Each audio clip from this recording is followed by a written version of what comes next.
press the bell icon on the YouTube app and never miss another update. वो स्थान एक ऐसा है जहां जरा मरण नहीं होता।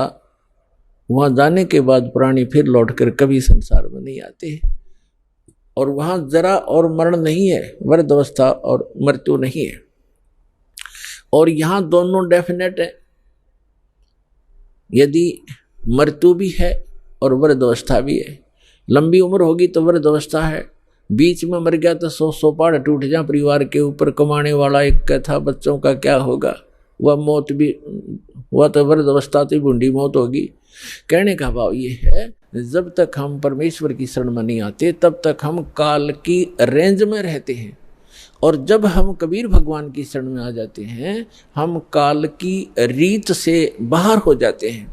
फिर उसका विधान हम पर लागू नहीं रहता, हम परमेश्वर की शरण में आ जाते हैं। और समर्थ की शरण में जो आ जाता है उसको फिर बाहर का व्यक्ति दुखी नहीं कर सकता। उसको स्वयं पता होता है कि इस आदमी के इस शरणागत को छेड़ दिया तो ये तेरा बक्कल तार देगा। तो इसी प्रकार हम समर्थ की शरण में आ गए हैं। आप कबीर भगवान वो समर्थ है, वो कादर परमात्मा है, उसकी शरण में आ गए। उसकी शरण ना त्यागना, इतना ध्यान अवश्य रखना। छोटा मोटा कष्ट भी आपको होता है नाम लेने के बाद, तो ऐसे समझना जैसे एक बिल्ली बच्चे उत्पन्न करती है और 2-4 दिन के बाद उन बच्चों को दूसरे घर में ले जाती है, क्योंकि वहाँ वो ये देखती है कि कहीं तेरे बच्चों को यहाँ खतरा ना हो जा।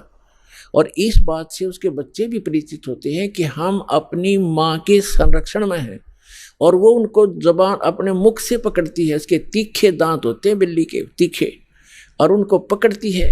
और बच्चों को पीड़ा भी होती है, वो ऐसे सुकड़ जाते हैं, ऐसे लटक जाते हैं, और महसूस होता है कि इनको दांतों का दर्द भी है, लेकिन बोलते कतई नहीं, चुपचाप रहते हैं, उस पीड़ा को सहन करते रहते हैं, क्योंकि उनको पता है कि हम अपनी माँ के साथ हैं।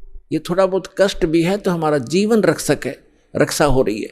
तो उसको उठाकर वो दूसरे सुरक्षित स्थान पर अन्य मकान में ले जाती है, सबको बारी बारी वहाँ पहुँचा देती है। कुछ दिनों के बाद वहाँ देखती है कि यहाँ भी समस्या है, तो तीसरे मकान में कहीं और ले जाएगी। और वो बिल्कुल नहीं बोलते, क्योंकि उनको पीड़ा भी हो रही है, लेकिन उनको विश्वास है कि माँ की मुख में हम भले ही पीड़ा हो रही है लेकिन हमारी जीवन रक्षा हो रही है। इसी प्रकार कबीर भगवान की शरण में आने के उपरांत आपको छोटा मोटा कष्ट भी है तो ना जाने आपका कौन सा पहाड़ जैसा दुख टल रहा है, ये विश्वास रखना, विचलित ना होना।